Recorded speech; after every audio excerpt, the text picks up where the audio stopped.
Breaking news from Minnesota Vikings News. Hey Vikings fans, we've just got a major update fresh off the press. And trust me, you won't want to miss what we're about to dive into. But first, if you're not subscribed yet, what are you waiting for? Hit that subscribe button and turn on those notifications now. You don't want to miss any of the exclusive content we've got coming your way. Now let's get into it.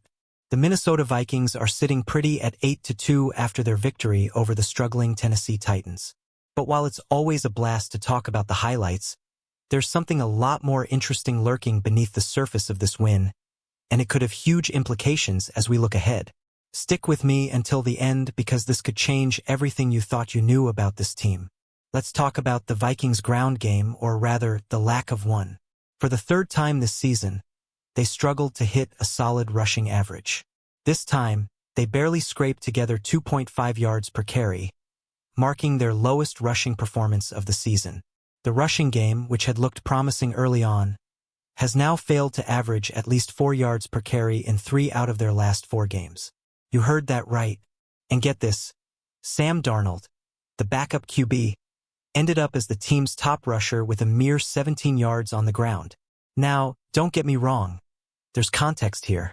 The Titans' defense has one of the most formidable run defenses in the league, allowing just 4.3 yards per carry. But still, this leaves us asking, if the Vikings want to be true contenders in the playoffs, how will they hold up against physical teams like the Eagles, 49ers, and Lions if they can't establish a consistent run game? Here's where it gets interesting.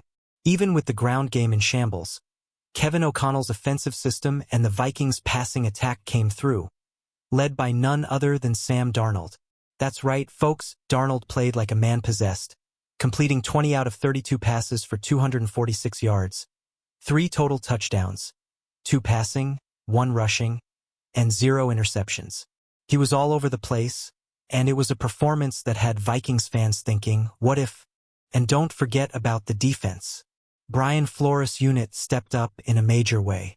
Despite a few hiccups, including a deep touchdown pass from Will Levis to Nick Westbrook-Akine that exposed a broken coverage, the Vikings' defense got 5 sacks, including 2 from Jones 2 from Van Ginkel, and 1 from Cashman.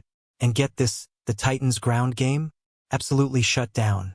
Tony Pollard and Tyjae Spears combined for a mind-blowing 15 yards on 12 carries.